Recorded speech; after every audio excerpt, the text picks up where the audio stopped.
15º médico não largou o bisturi porque havia terminado. Ele largou porque não havia mais nada a tentar. A 67 andares acima das ruas de Chicago, numa cobertura que custou mais do que o patrimônio de gerações inteiras, Santino Castellano estava morrendo. E o coração dele não estava simplesmente parando. Estava sendo mandado a parar. 15 dos cirurgiões mais condecorados do mundo estavam ao redor da cama dele, mãos que valiam $800 por hora tremendo como as de estudantes de medicina no primeiro dia de estágio. A doutora Helena Cross, a mulher que certa vez reanimou o coração de um presidente em exercício dentro de um helicóptero em movimento, não conseguia sequer estabilizar o ritmo cardíaco dele. O doutor Raja Mehta, vencedor do prêmio Lasker e autor do livro Texto de Neurocardiologia, encarava o monitor como se ele estivesse falando uma língua que jamais havia aprendido. Do lado de fora da ala médica lacrada, 400 soldados esperavam no escuro. Cada um deles conhecia a regra. Se o chefe morrer, Chicago pega fogo. Killian Castellano, irmão mais novo de Santo, um homem que resolvia discussões com uma Sig Sauer banhada a ouro e uma paciência curtíssima, deu um prazo aos médicos. Vocês têm 8 minutos. Meu irmão gastou $60 milhões neste andar. Gastou 15 milhões mantendo vocês todos num discado particular. Se ele não abrir os olhos, ninguém aqui sai pelo elevador. Talvez pela janela. Mas eis o que ninguém viu chegando. Não foi um cirurgião que o salvou. Não foi um medicamento revolucionário, nem uma máquina de bilhões de dólares. Foi uma motorista de entregas de 27 anos chamada Jolene Adler, mãe solteira que acumulava 3 empregos só para manter as luzes acesas, que apareceu às 2 da manhã carregando 3 sacolas de filé vagil para um pedido particular do Veios, o restaurante italiano onde ela trabalhava durante o dia. Um lugar que ela não sabia ser discretamente propriedade da família Castellano. Havia uma gorjeta de $500 brilhando na tela do celular dela. Sua filha de 4 anos, Rose, dormia no banco traseiro de uma picape enferrujada, abraçando um urso de pelúcia de um olho só chamado Sr. Butch. Jolene não deveria estar naquele quarto. Não deveria ver o que 15 gênios haviam perdido.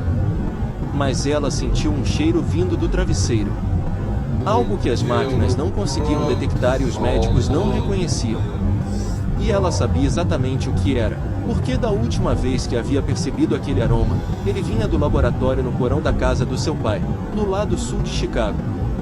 E na noite seguinte, seu pai havia desaparecido sem uma única palavra. Isso tinha sido 4 anos atrás. Ela não havia tido notícias dele desde então. O que Jolene encontrou não era um mistério médico. Era um assassinato. E o assassino ainda estava em algum lugar dentro do prédio. Se essa história já fez seu coração acelerar, aperta o like pra gente saber que você está com a gente. Compartilha com alguém que ama um bom suspense. E se você ainda não se inscreveu, aperta o botão agora porque, acredite em mim, você não vai querer perder o que vem a seguir. Agora, vamos voltar àquela cobertura, 67 andares acima de Chicago, onde o homem mais poderoso do Centro-Oeste estava a um batimento cardíaco da morte, e a única pessoa capaz de salvá-lo era uma mulher que todos no quarto já haviam decidido que não importava. O piso de mármore calacata refletia o brilho azul frio das telas dos monitores, transformando o ambiente em algo suspenso entre uma sala de cirurgia e um necrotério. Cortinas de veludo preto estendidas do teto ao chão bloqueavam qualquer traço das luzes da cidade lá fora, como se aquela cobertura tivesse se separado do mundo dos vivos. O cheiro de álcool hospitalar se misturava ao perfume caro que ainda impregnava os lençóis, criando uma mistura que deixava cada respiração com sabor de luxo e morte. Santo estava deitado ali, a pele cinzenta como cinza, os olhos fechados, mas a mão esquerda fazia algo que teria feito qualquer neurologista parar e olhar fixamente. Os dedos torciam, não com os espasmos caóticos de uma convulsão, mas com o ritmo, constante e deliberado, como se alguém estivesse marcando um hino fúnebre nas teclas de um piano com os próprios nervos dele. A doutora Helena Cross não estava olhando para a mão. Ela estava olhando para o coração. Na tela, o batimento cardíaco de Santo havia se tornado nada mais do que leves ondulações, a apenas milímetros da linha reta da morte. Ela já tinha a seringa de adrenalina na mão, Uma agulha de 15 centímetros de comprimento, do tipo projetado para perfurar diretamente o tórax e injetar no músculo cardíaco. Essa era a medida final, aquilo que a medicina às vezes chamava de martelo da morte. Ou reiniciava o coração, ou encerrava tudo. Ela ergueu a seringa. Pare. O Dr. Rajameta deu um passo à frente, a mão fechando com força em torno do pulso dela. Ele não gritou, mas a voz dele carregava o peso de um homem que havia escrito 400 páginas de livro didático sobre como o coração se comunica com o cérebro. Helena, olhe para a mão dele. Olhe bem. A doutora Croix franziu o senho. É rigidez de decorticação padrão. Privação de oxigênio. Não é. Meta puxou mais perto da mão de santo. Rigidez por privação de oxigênio é aleatória, caótica. Isso tem ritmo. Repete a cada 3 segundos. Não é um coração morrendo, Helena. É o sistema nervoso autônomo enviando um sinal ativo ao coração. Algo está ordenando que ele pare. A doutora Croix balançou a cabeça. O painel toxicológico está completamente limpo. Não há nenhum agente estranho no sangue dele. Se não agirmos nos próximos 2 minutos, não haverá mais nada pelo que discutir. E o que acontece se você injetar adrenalina num coração sendo forçado a parar pelo sistema nervoso? Meta retrucou, a voz tremendo levemente pela primeira vez em 30 anos de prática. Você não o reinicia. Você o explode. O músculo cardíaco entrará em colapso sem controle. Ele morrerá enquanto tentamos salvá-lo, e isso será culpa nossa. O quarto congelou. Os outros 13 médicos ficaram imóveis, os olhos se movendo entre os 2 especialistas, travados num confronto sobre o corpo quase morto do homem mais poderoso do Centro-Oeste. Ninguém ousava falar. Neste mundo, erros médicos não levavam a processos judiciais. Levavam a balas. E no canto do quarto, quase engolido pela escuridão entre as cortinas de veludo, o Dr. Silas Marchetti ficava em silêncio. Ele não discutia. Não sugeria nenhuma linha de ação. Apenas ficava ali, as costas encostadas na parede, uma mão enfiada no bolso do jaleco branco, a outra enxugando repetidamente o suor da testa com um lenço. Aquele suor não parecia o suor dos outros médicos no quarto. O suor nascido de pressão e medo profissional. O suor de Silas escorria pelas têmporas num fluxo constante, como o suor de um homem contando os segundos e sabendo exatamente onde o zero esperava. Mas ninguém estava olhando para Silas. Todos encaravam a agulha na mão da doutora Croix e a mão de santo que marcava aquele ritmo mortal contra o lençol branco. O relógio na parede marcava 2h17 da manhã. E em algum lugar do prédio, uma entregadora tinha acabado de sair da cozinha. Kelia não esperou o fim da discussão entre os 2 médicos. Ele puxou o celular, discou um único número e falou exatamente 3 frases. Bloqueiem os 10 andares do topo. Ninguém sai. Ninguém entra. Atirem em qualquer um que tente se mover sem minha ordem. Ele encerrou a ligação sem esperar confirmação. Porque no mundo da família Castellano, as ordens de Kelia não precisavam ser confirmadas. Precisavam ser obedecidas. 400 soldados lá embaixo começaram a se mover. Os elevadores foram bloqueados. As escadas de emergência foram trancadas por dentro. Cada corredor tinha 2 homens armados postados em cada extremidade. Naquele momento, a Torre Castellano não era mais um prédio. Era uma prisão de 70 andares, e todos dentro dela eram prisioneiros até que Liam decidir o contrário. Liam enfiou o celular de volta no bolso do paletó e então virou para olhar para o irmão na cama. Santo estava ali imóvel, a pele cinzenta, a mão ainda marcando aquele ritmo mortal contra o lençol branco. E Liam viu algo que ninguém mais no quarto viu, porque ninguém mais havia presenciado aquilo antes, mas Liam sim.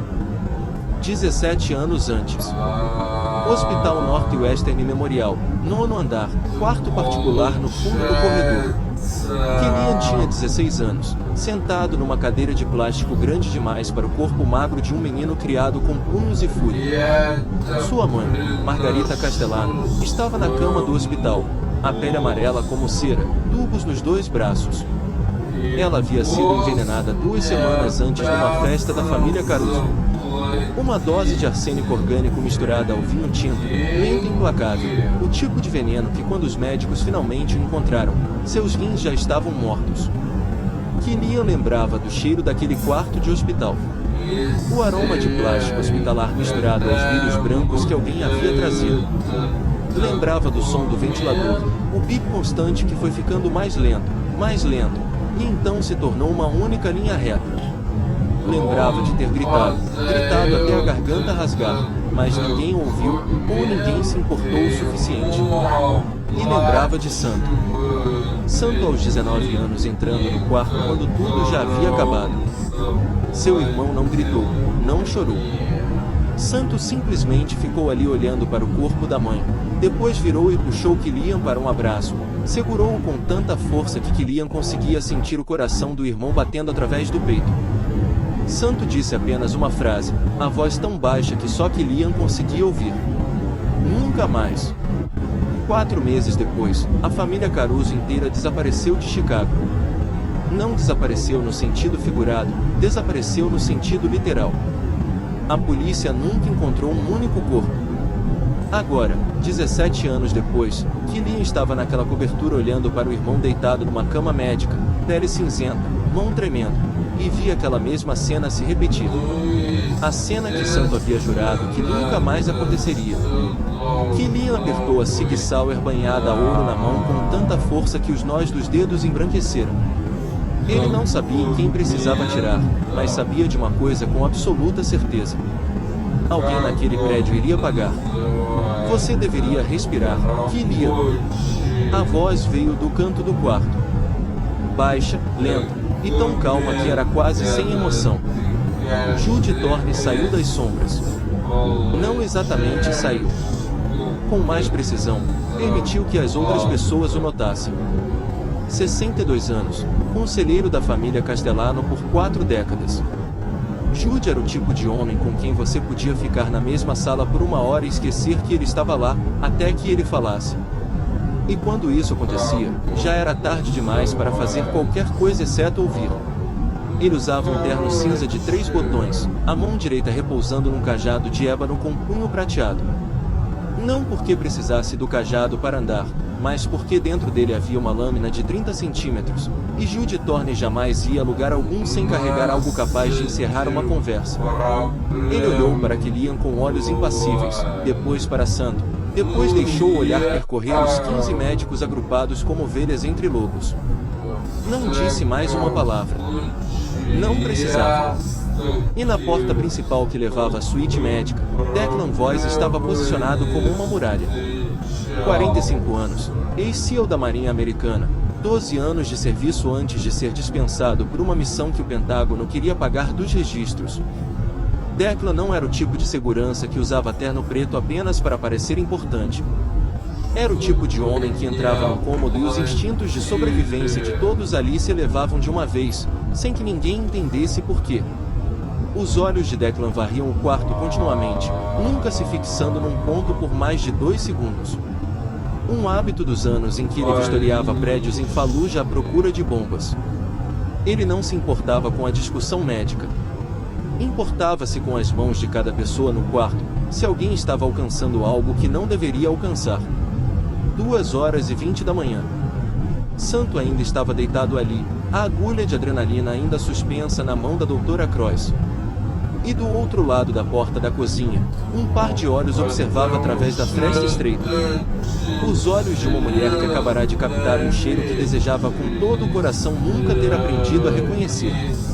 30 minutos antes de a agulha de adrenalina pairar sobre o peito de Santo Castellano, antes de Killian selar 10 andares e Judy Thorne sair das sombras, Jolene Adler estava sentada numa picape enferrujada no estacionamento atrás do Veios, olhando para a tela do celular.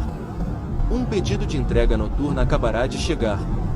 3 bifes de vagil, 2 garrafas de Barolo, entrega no 67º andar da Torre Castellano.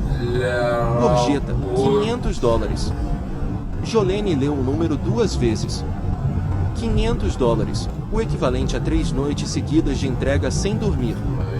O equivalente a 1/3 do aluguel que ela já estava 3 meses atrasada no minúsculo estúdio tão apertado que Rose tinha que dormir na mesma cama que a mãe porque não havia espaço para outro colchão. O apartamento cujo proprietário havia colado avisos de despejo na porta 2 vezes naquele mês. Ela olhou para o banco traseiro.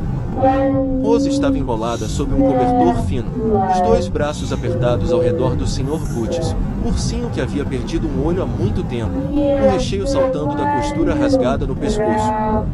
Mas Rose recusava qualquer outro. Bicho de pelúcia. Uma criança de 4 anos não deveria estar numa picape a 1h30 da manhã. Jolene sabia disso. Sabia melhor do que qualquer um. Mas creche noturna no lado sul custava $15 por hora, e a escolha entre pagar babá ou comprar leite para a filha não era bem uma escolha. Era um castigo. Ela pressionou aceitar.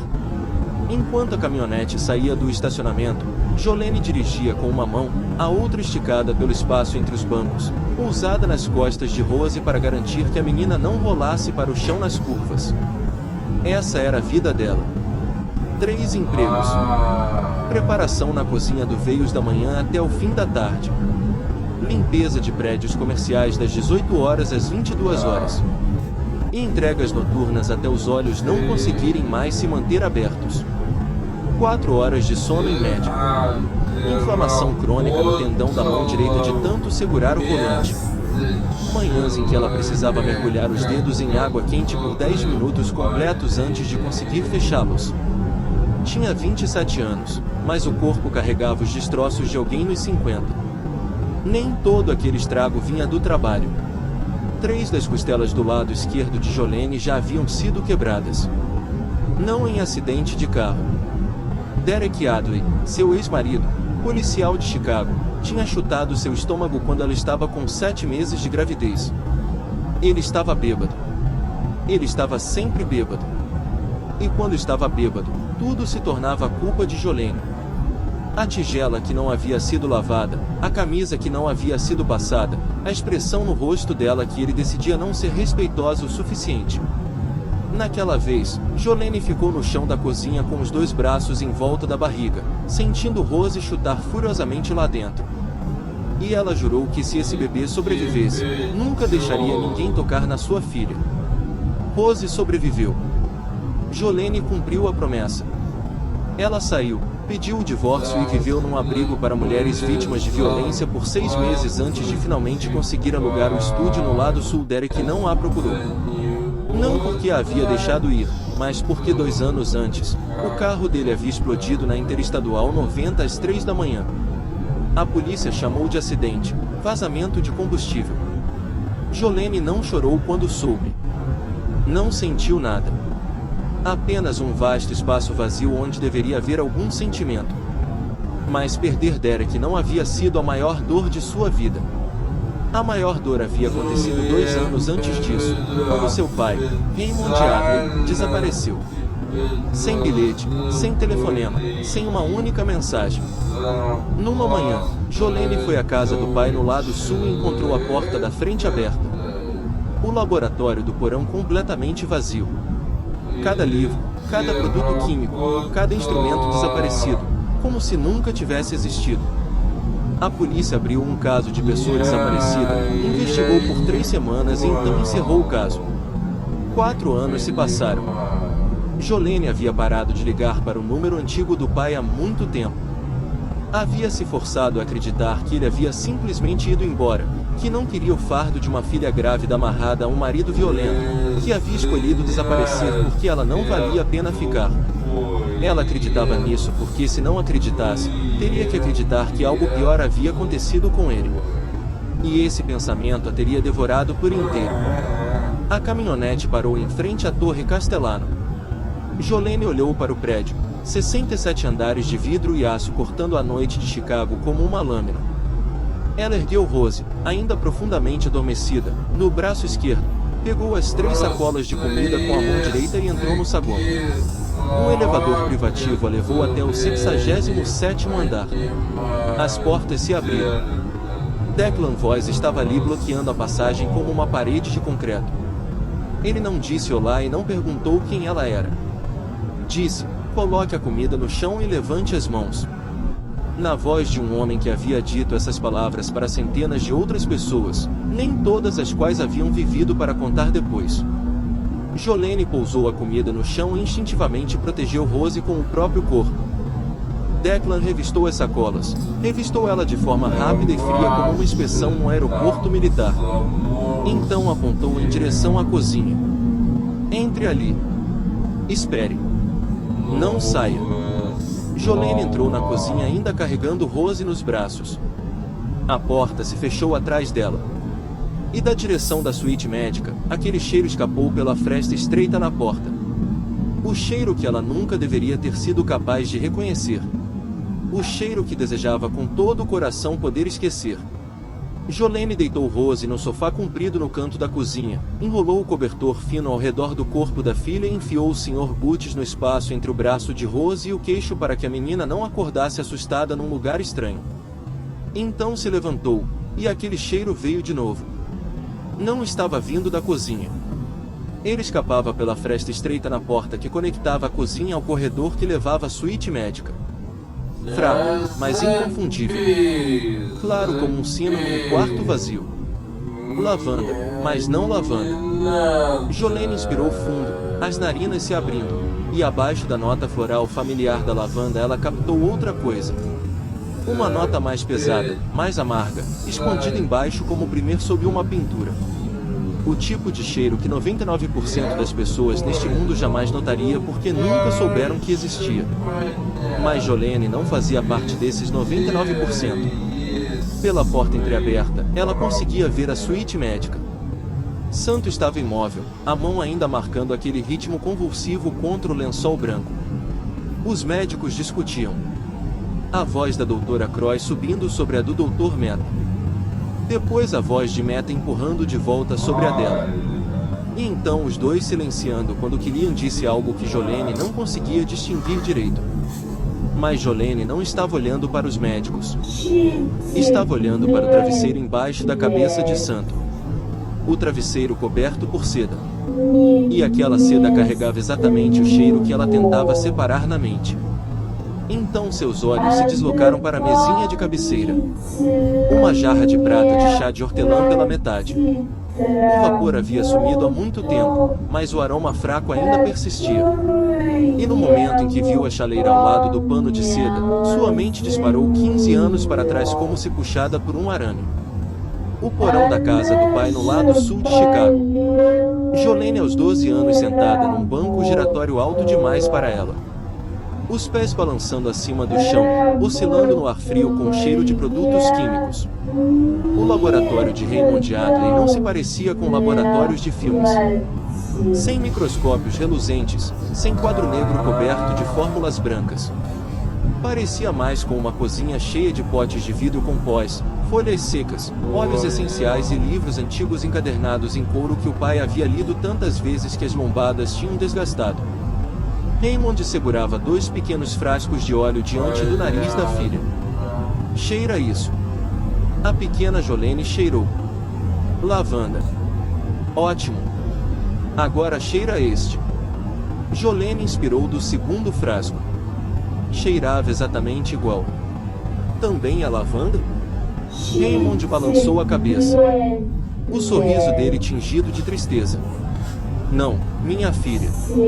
Este é a lavanda misturada com graiotoxina sintética extraída de mel de rododendro. O cheiro é quase idêntico, mas há uma nota amarga muito tênue no final, como amêndoa queimada. Um cromatógrafo de gás precisaria de 40 minutos para encontrá-la, mas o seu nariz encontrou em 2 segundos. A pequena Jolene franziu o senho. Por que alguém misturaria veneno na lavanda? Raymond pousou os 2 frascos e olhou para a filha com os olhos de um homem que havia visto coisas demais que desejava nunca ter visto. Porque, minha filha, o melhor assassino nunca usa aquilo que a vítima tem. Ele usa aquilo que a vítima ama. A coisa que a vítima leva ao próprio nariz toda noite antes de dormir. Lembre-se disso. O nariz é o primeiro laboratório. Máquinas mentem. O nariz não mente. 15 anos depois, de pé na cozinha de uma cobertura no 67º andar, Jolene abriu os olhos e viu que a mão estava tremendo. Ela entendia agora. O pano de seda no travesseiro de santo havia sido infundido com graiotoxina sintética, uma forma quimicamente alterada derivada do mel de rododendro, do tipo que não apareceria em nenhum painel toxicológico padrão porque não era a forma original que as máquinas eram programadas para detectar. Sozinha, a graiotoxina absorvida por inalação causaria apenas tontura leve, náusea, talvez desaceleraria um pouco o batimento cardíaco. Não o suficiente para matar. Mas o chá de hortelã sobre a mesa ao lado da cama, Jolene estava disposta a apostar a própria vida que continha cloreto de césio numa concentração extremamente baixa, o tipo de concentração que os exames de sangue de rotina ignorariam por ficar abaixo do limite de alerta. O cloreto de césio por si só era quase inofensivo naquela dose. Mas quando os dois entravam no mesmo corpo, a graiotoxina pelo nariz e o cloreto de césio pela boca, eles criavam uma reação cruzada que superestimulava o nervo vago. O nervo mais longo do corpo, o que conecta o cérebro ao coração, aos pulmões e ao intestino. E quando o nervo vago era superestimulado, ele enviava apenas um comando ao coração: pare. O coração não estava falhando. O coração estava completamente perfeito. Mas o próprio corpo estava ordenando que ele parasse de bater.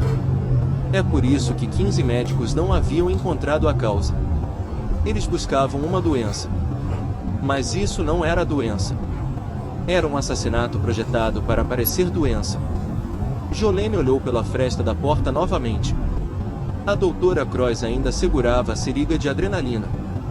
Se ela injetasse, a adrenalina inundaria um coração já sendo forçado a parar pelo nervo vago. E o resultado não seria revivescência, mas convulsão catastrófica. O coração se despedaçaria dentro do peito dele. Eles o matariam enquanto tentavam salvá-lo. E o verdadeiro envenenador sairia do prédio sem que uma única pessoa suspeitasse de algo. Jolene virou e olhou para Rose no sofá. A filha ainda dormia, os dois braços abraçados ao Sr. Butts, a respiração suave e constante. Se Jolene saísse por aquela porta e abrisse a boca, ela estaria se colocando no meio de um quarto cheio de assassinos. Um lugar onde uma entregadora de uniforme amassado não tinha direito de abrir a boca. Um lugar onde uma frase errada podia significar que ela e Rose nunca sairiam do 67º andar. Mas se ela não saísse, o homem naquela cama estaria morto em minutos. E ela teria que viver com isso da mesma forma que havia vivido sem ter salvado o pai 4 anos antes. Da forma que havia vivido sem ter saído de Derek mais cedo. Da forma que havia vivido com cada momento em que escolheu o silêncio por medo das consequências. Jolene olhou para Rose uma última vez.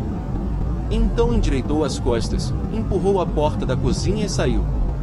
Se você injetar adrenalina nele, ele estará morto em 30 segundos. A voz de Jolene não era alta, mas cortou o quarto como uma lâmina rasgando seda. O tipo de som que ninguém podia ignorar, mesmo no meio do argumento mais barulhento. Os 15 médicos viraram ao mesmo tempo. A doutora Croix congelou, a agulha de adrenalina ainda erguida à altura do peito. Killian se empurrou da parede, a mão automaticamente apertando a Sig Sauer. Na porta, Declan Voss deu um passo à frente, o instinto de Seal se ativando antes que o cérebro pudesse alcançá-lo. E todos eles viram a mesma coisa. Uma mulher de 27 anos em uniforme de entrega amassado. Cabelo preso num coque apressado. Olheiras fundas. Graxa ainda manchando a mão direita das sacolas de comida. De pé na porta da cozinha como se tivesse acabado de se perder no universo errado.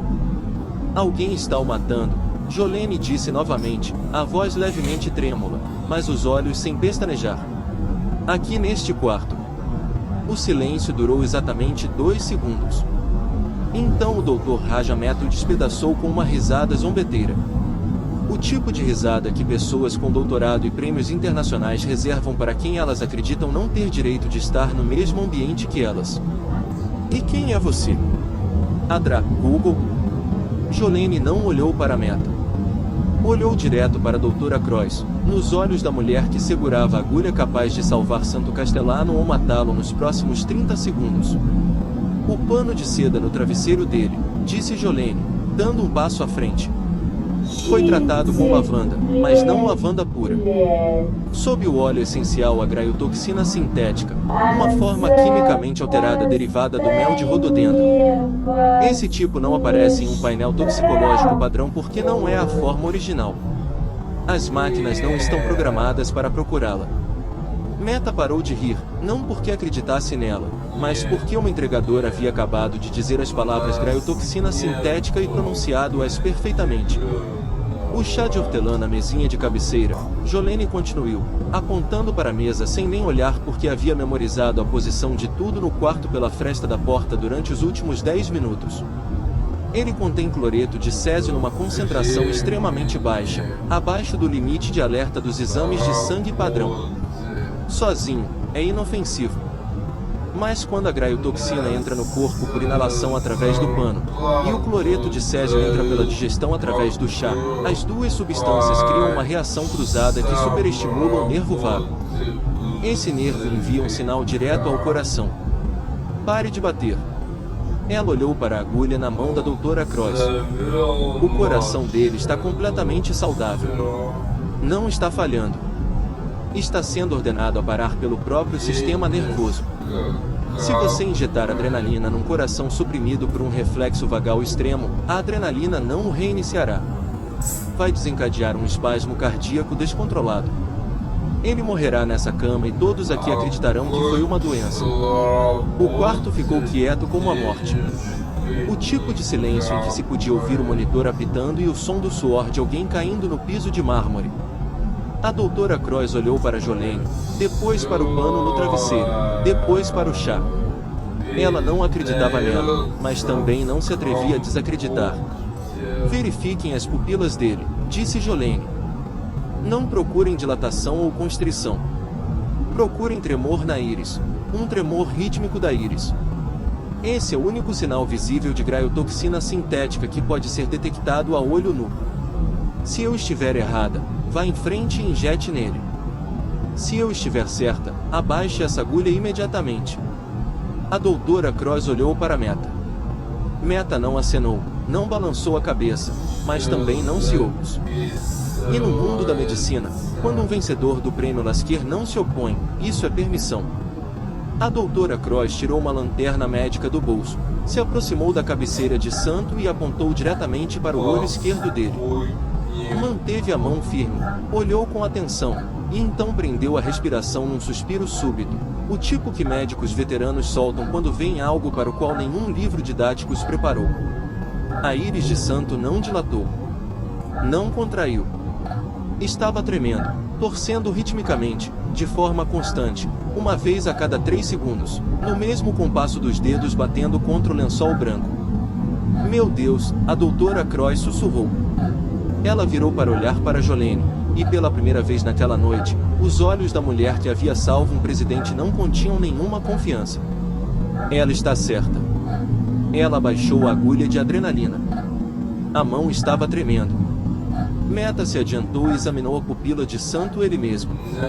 Ele não disse uma palavra, mas a cor drenou do rosto dele como se alguém tivesse puxado um plugue.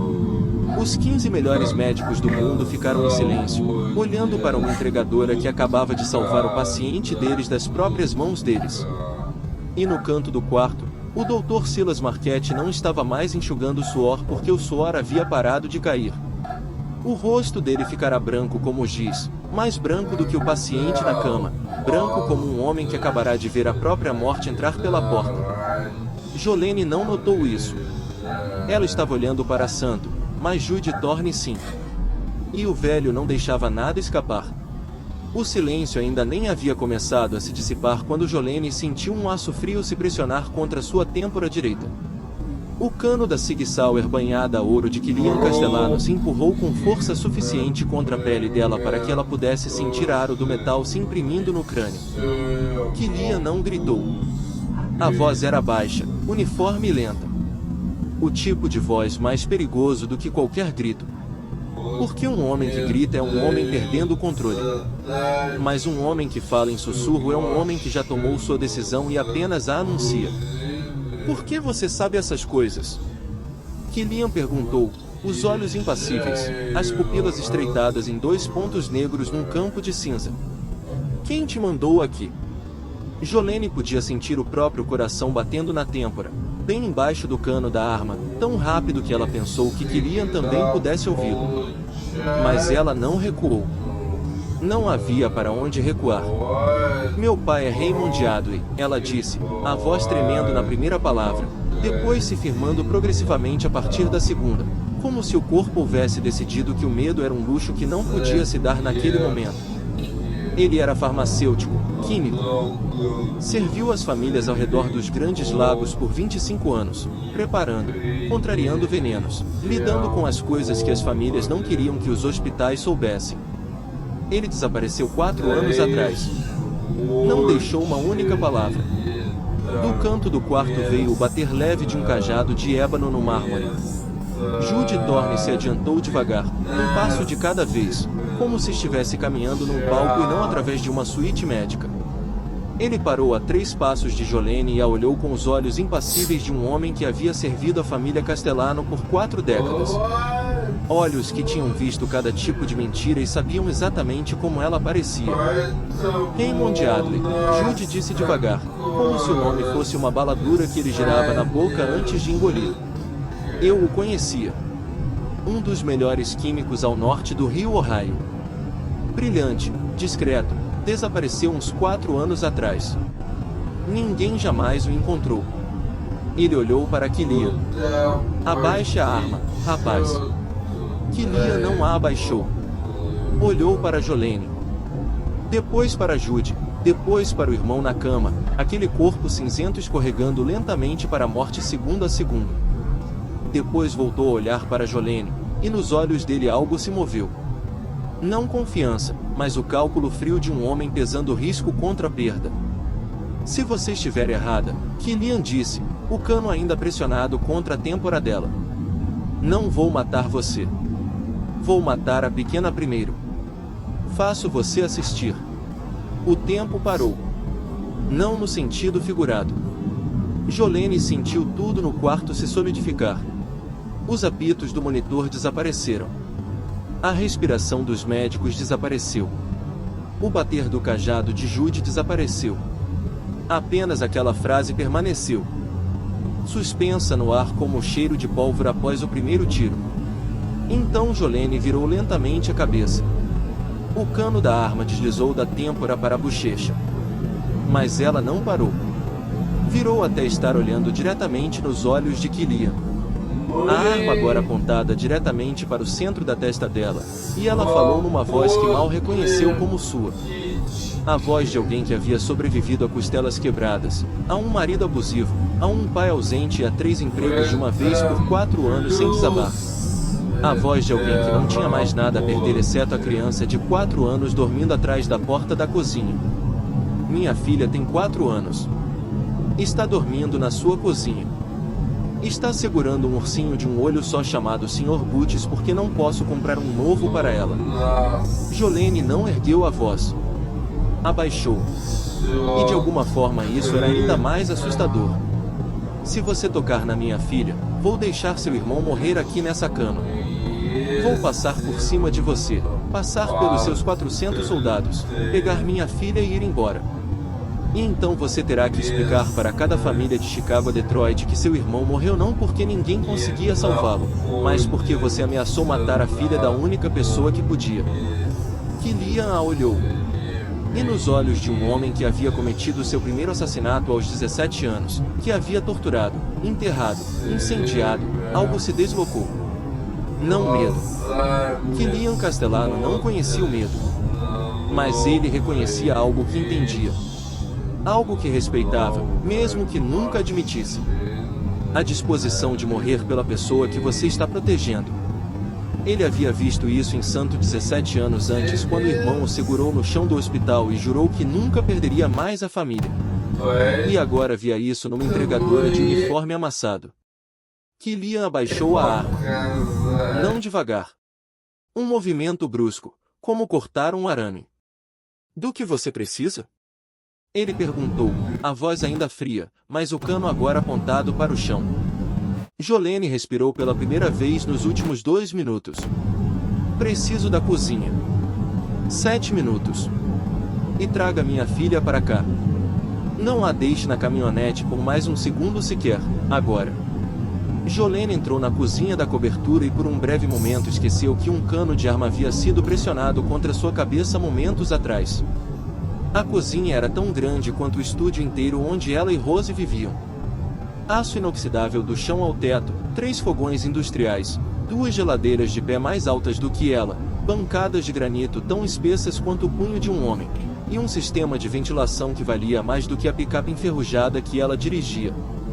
Era uma cozinha projetada para chefes com estrela Michelin, não para uma entregadora trêmula com mãos que não paravam de sacudir.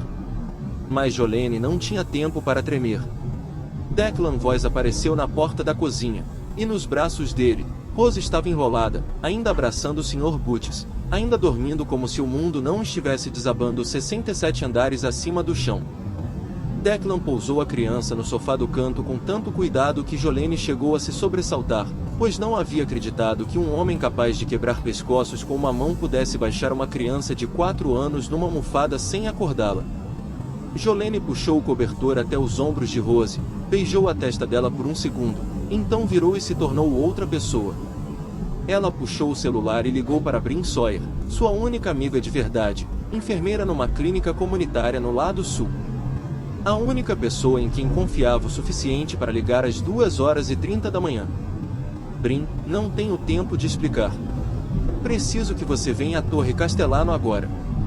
Rose está aqui. Preciso que você cuide dela.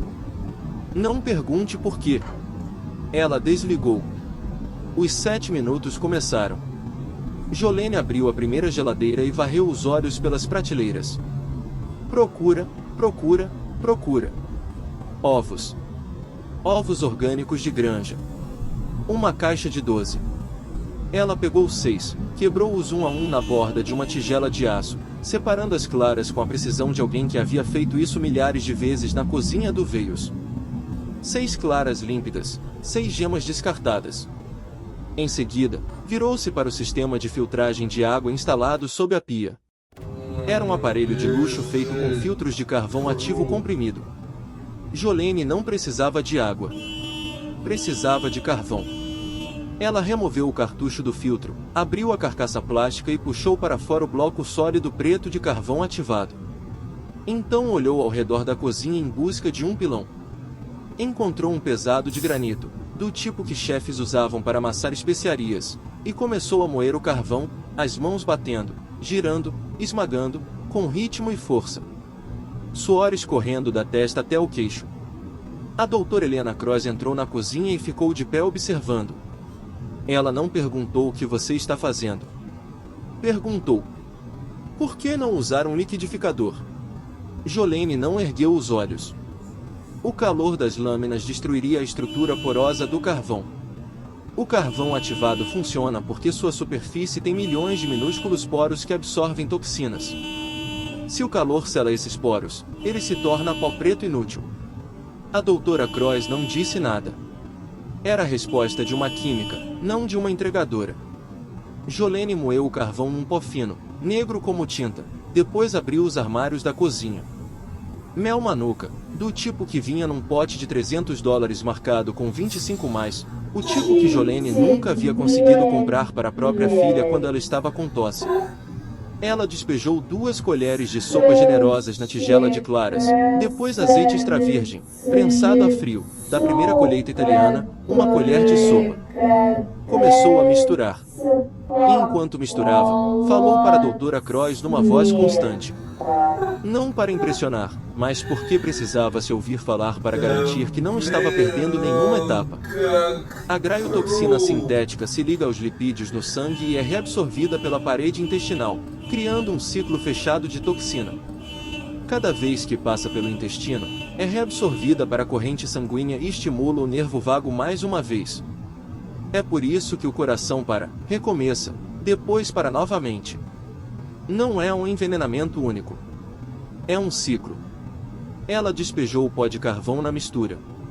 O carvão ativado vai absorver a graiotoxina nos intestinos antes que ela possa ser reabsorvida. As claras de ovo fornecem albumina para revestir a mucosa do estômago e prevenir dano secundário. O mel manuka contém metilglioxal, um composto antibacteriano natural que reduz a resposta inflamatória. O azeite atua como carreador lipídico, levando o carvão exatamente ao lugar no intestino onde a graiotoxina está se acumulando. A doutora Cross olhou para a mistura preta e espessa na tigela, depois olhou para Jolene. Quem lhe ensinou essas coisas? E essa pergunta puxou Jolene 13 anos para trás. Não exatamente através de uma memória, mas através de uma sensação. O cheiro de produtos químicos no porão, o som do pai rindo quando ela torcia o rosto para o cheiro de enxofre, a luz amarela de uma lâmpada de teto caindo sobre o rosto de Raymond enquanto ele gravava numa câmera antiga. Naquele vídeo, Raymond ensinava Jolene de 14 anos a neutralizar ácido com bicarbonato de sódio. Um experimento simples que qualquer aluno do 8º ano poderia ter entendido, mas a forma como Raymond ensinava nunca era simples. Ele dizia, com a voz quente e lenta, lembre-se disso, minha filha. Química é apenas culinária com consequências mais altas. Mesmo os ingredientes. Um passo errado e você incendeia a casa. Um passo certo e você salva uma vida. Um dia, o que você aprende nesta cozinha vai salvar alguém. Eu acredito nisso.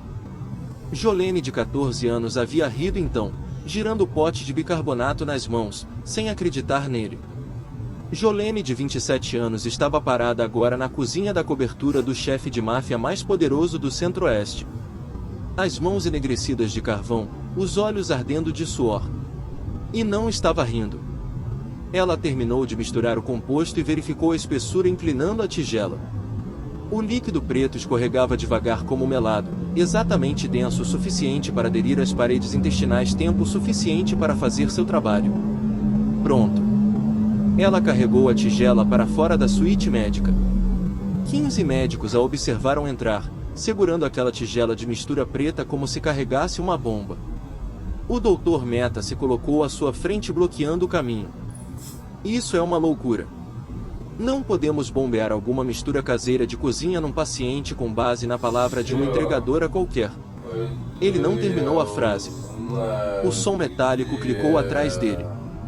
O som de Kilian Castellano desengajando o seguro da Sig Sauer. A entregadora é a médica responsável agora, disse Kilian, a voz plana como um lago antes de uma tempestade. Alguém se mover sem a ordem dela vai ganhar um buraco extra na cabeça. O Dr. Mehta recuou. Jolene caminhou até a cabeceira de Santo. A doutora Cross inseriu o tubo gástrico, guiando habilmente pela narina de Santo e descendo pelo esôfago com a precisão de alguém que havia realizado a manobra milhares de vezes. Jolene gritou, parando a mão da doutora Cross. Tire esse travesseiro imediatamente. Ele ainda está inalando a toxina. Precisamos interromper o ciclo de inalação antes que o carvão possa agir. Ela pegou o travesseiro de seda lavanda, atirou-o pelo piso de mármore e o substituiu por um travesseiro médico simples. Jolene despejou a mistura preta espessa na seringa de alimentação devagar, de forma constante, controlando o ritmo contando batidas na cabeça. Não rápido demais para desencadear vômito, não lento demais para desperdiçar tempo. A mistura fluiu para o corpo de Santo. Então veio a espera. Primeiro minuto. Nada aconteceu. O monitor ainda mostrava linhas levemente ondulantes. O coração de Santo ainda oscilando entre a vida e a morte. Os 15 médicos ficaram imóveis, os olhos fixos na tela como se olhar para outro lado fosse um ato de traição. Segundo minuto. Ainda nada. Jolene sentiu suor frio escorrendo pela espinha. Ela havia apostado tudo. Sua vida, a vida de Rose, tudo que o pai lhe havia ensinado, numa tigela de antídoto misturada numa cozinha com ingredientes culinários. Se estivesse errada, não viveria tempo suficiente para ver a filha uma última vez. Terceiro minuto. Silêncio absoluto. Nada além dos apitos do monitor. Constante, frio, indiferente. Os apitos não sabiam que embaixo deles, um quarto cheio de seres humanos prendia a respiração. Kilian estava de pé ao lado da cama do irmão, os olhos jamais se desviando da tela, o maxilar cerrado com tanta força que o músculo pulava sob a pele. Ele não segurava mais a arma. Segurava a mão de Santo, com força, da forma que não havia feito desde a noite em que a mãe morreu 17 anos antes no Hospital Northwestern Memorial. Quarto minuto. A doutora Cross olhou para Jolene. Nos olhos dela estava a pergunta que não ousava formular em voz alta. Jolene fez o mínimo gesto negativo com a cabeça. Ainda não. Espere. Quinto minuto. Bip. Bip. Bip. O ritmo mudou. Não muito. Apenas um pouco mais rápido. Um pouco mais forte. Mas o suficiente para a doutora Cross erguer a cabeça em direção ao monitor e soltar um suspiro brusco. A linha ondulante na tela não oscilava mais. Estava fraca, mas era regular, como se alguém acabasse de reacender uma vela num quarto escuro. Ritmo sinusal, a doutora Cross sussurrou. Fraco, mas ritmo sinusal. Meta deu um passo à frente, olhou para o monitor, depois para a mão de Santo. Os dedos não marcavam mais aquele ritmo convulsivo. Repousavam imóveis agora, envolvidos pelo aperto de Killian. Sexto minuto. O batimento cardíaco foi ficando mais forte, mais regular. A linha no monitor começou a lembrar o batimento de um homem vivo em vez de um que estava morrendo. A pele de Santo começou lentamente a mudar. Não de forma rápida, não dramaticamente, mas o tom cinzento de seu rosto começou a dissipar como uma fina camada de névoa se dissolvendo do vidro ao amanhecer. Judy Thorne não estava olhando para o monitor. Estava olhando para Jolene. E através da máscara de pôquer que havia usado por 40 anos sem expressão, algo se deslocou. Tão pequeno que apenas alguém que soubesse observar teria notado. Mas estava lá. Surpresa. Sétimo minuto. O batimento cardíaco se estabilizou. 62 batimentos por minuto. A doutora Cross verificou a pressão arterial. 90/60. Baixa, mas sobrevivível. Ela verificou as pupilas de Santo novamente. O tremor da íris havia parado. A íris repousava imóvel agora. Reflexos normais restaurados. Ela ergueu os olhos para Jolene e no rosto da mulher que havia salvo um presidente havia uma expressão que Jolene lembraria pelo resto da vida. Respeito. Então Santo abriu os olhos. Não abriu e fechou de novo. Abriu e olhou. Olhos de cinza aço, ainda nebulosos, ainda exaustos, mas com consciência por trás deles, com presença, com vida. Aqueles olhos se moveram pelo teto, pela multidão de médicos, porque ele ia ainda segurando a mão dele. E então pararam. Pararam em Jolene. Uma mulher encharcada de suor, as mãos enegrecidas de carvão, o uniforme de entrega amassado, olheiras fundas de falta de sono, cabelo escapando do rabo de cavalo. De pé num quarto cheio de jalecos brancos como uma mancha de tinta em papel limpo. Quem? Santo disse, a voz áspera como cascalho raspando contra cascalho. Quem é você? Jolene olhou para ele. Ela havia quase morrido aquela noite. A filha havia sido ameaçada. Ela havia misturado um antídoto numa cozinha usando ovos e carvão. E a primeira pergunta que recebia do homem mais poderoso do Centro-Oeste era quem é você, feita no tom de um homem que nunca havia precisado fazer essa pergunta porque as pessoas geralmente se apresentavam antes que ele precisasse se importar. Sua entregadora, Jolene respondeu secamente. Seu pedido esfriou. Você ainda me deve uma gorjeta. Santo Castellano, chefe de máfia. O homem cujo aceno podia pagar uma família inteira. O homem cujo sorriso era medido pelo número de anos desde que alguém o havia visto pela última vez. Deu uma risada fraca. Uma risada pequena, mal tomando forma nos lábios rachados, mais real que Liam viu e quase soltou a mão do irmão de choque, pois não se lembrava da última vez que Santo havia sorrido. Jolene virou para ir embora, mas ao passar pela cama, os olhos deslizaram para o pano de seda lavanda ainda repousando no travesseiro. Ela parou. Olhou para o pano que havia descartado antes. Agora que a crise havia passado, ela precisava ver o que os médicos tinham perdido. Ela pegou o pano e virou o canto interno, e ali, no canto inferior direito, bordado à mão em fio da mesma cor da seda, tão pequeno que precisava ser segurado perto dos olhos para ser visto, estavam duas letras. P. C. Jolene conhecia bordado à mão. Conhecia porque havia trabalhado em arremates numa loja em Chinatown para ganhar uma renda extra quando estava grávida de Rose. Ela sabia que aquilo não era costura de máquina. Alguém havia se sentado, pegado uma agulha na mão, e bordado essas duas letras deliberadamente, cuidadosamente, como uma assinatura. P. C. Jolene sabia exatamente de quem eram aquelas iniciais dentro daquele prédio. E o sangue nas veias se transformou em gelo. 3 dias depois, Jolene estava ajoelhada no chão do veios às 3 da tarde, os dois joelhos doendo no piso duro, um pano na mão enquanto torcia a água suja num balde. Seu turno de preparação matinal já havia terminado, mas o dono do restaurante, um homem corpulento chamado Carmine que nunca olhava nos olhos dos funcionários, tinha dito a ela para esfregar o chão antes de sair porque o cozinheiro havia derramado molho de tomate embaixo da mesa 3. Jolene não reclamou. Nunca reclamava. Reclamar era um luxo reservado para pessoas que tinham escolhas. E Jolene não tinha escolha senão manter esse emprego. Porque 3 dias após o pesadelo no 67º andar, ela havia voltado à vida de antes como se nada tivesse acontecido. Como se nunca tivesse encarado o cano de uma arma banhada a ouro. Como se nunca tivesse misturado um antídoto numa cozinha de cobertura com ovos e carvão. Como se as duas letras bordadas P. C naquele pano de seda não estivessem ainda ardendo no fundo da mente toda noite quando ela fechava os olhos. Ela tentava esquecer. Precisava esquecer, porque lembrar significava se enredar. E se enredar naquele mundo significava que Rose cresceria rodeada de pessoas que seguravam armas em vez de lápis. O som de um motor parou do lado de fora da fachada envidraçada do restaurante. Jolene não ergueu os olhos. Cliente adiantado, ela pensou.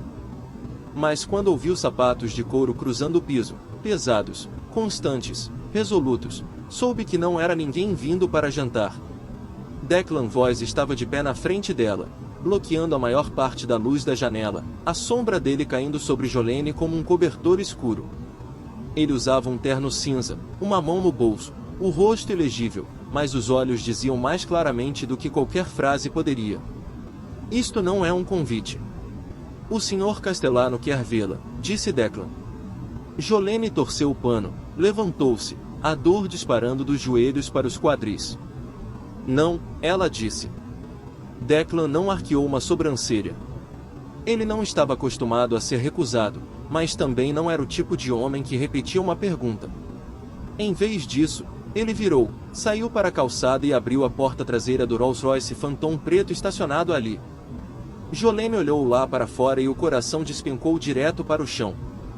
Rose estava sentada no banco traseiro sobre couro cor de creme, as perninhas balançando sem alcançar o chão, sorvete de pistache espalhado por toda a boca, o Sr. Butch nos braços, sorrindo como se fosse o dia mais feliz da vida dela. Uma caixa aberta de sorvete estava ao lado dela. Do tipo da sorveteria artesanal mais famosa da Costa Dourada, do tipo que custava $200 a caixa e que Jolene não conseguiria comprar para a filha nem nos sonhos. Jolene gelou do peito até o estômago. Não de medo, de entendimento. Eles não haviam sequestrado Rose. Tinham buscado ela na creche, comprado sorvete, colocado-a no banco traseiro de um carro de luxo como se fosse a coisa mais natural do mundo. E essa era a parte mais aterrorizante de tudo. Porque provava que podiam alcançar a filha dela a qualquer momento que quisessem. E Jolene não conseguia impedi-los. Mamãe, Rose acenou. O sorvete é muito bom, o motorista me deixou provar. Jolene engoliu em seco, forçou um sorriso no rosto porque Rose estava olhando para ela. Ergueu a filha para fora do carro, a abraçou com força, depois subiu no banco traseiro. Ela não disse uma única palavra para Declan durante todo o trajeto. 40 minutos depois, o Rolls-Royce passou pelos portões de ferro da propriedade Castellano em Lake Forest, Illinois. Jolene havia visto mansões em filmes, mas nada havia preparado para ver algo assim na vida real. 30 cômodos, 2 hectares de jardins. Fileiras de carvalhos centenários ladeando a alameda. 3 camadas de segurança com câmeras e guardas armados. Gramados verdes impecáveis se estendendo até a linha de árvores atrás da casa. Rose guinchou quando viu os jardins. O tipo de guincho que só uma criança de 4 anos que nunca teve um quintal pode soltar, e ela arrancou a mão da mãe e saiu correndo pela grama, o Sr. Butts voando atrás dela. Declan levou Jolene ao escritório. Santo Castellano estava sentado atrás de uma escrivaninha de madeira, usando um terno preto de 3 peças, a gravata perfeitamente apertada, as costas eretas, a pele ainda mais pálida do que deveria ser. Mas os olhos de cinza-aço haviam retornado ao estado temido por todos no submundo de Chicago, afiados, frios, capazes de ler pessoas da forma como outros homens leem contratos. Jude Thorne ficava à direita, uma mão repousando no cajado de ébano, silencioso como uma estátua. Sente-se, disse Santo. Jolene sentou. Não porque ele mandou, mas porque as pernas doíam depois de 4 horas de joelhos no chão esfregando pisos. Tenho uma proposta, disse Santo, a voz plana, sem subir nem descer. Mas é aqui que a história apenas começa. O que acontece a seguir vai mudar tudo.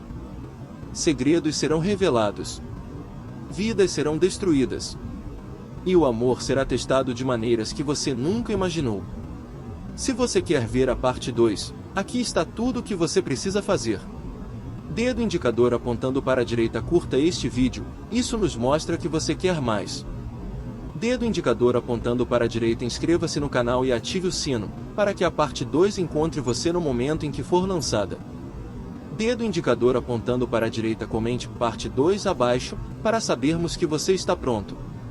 Cada curtida, cada comentário e cada inscrição nos dizem uma coisa: continuem. Continuem contando essas histórias.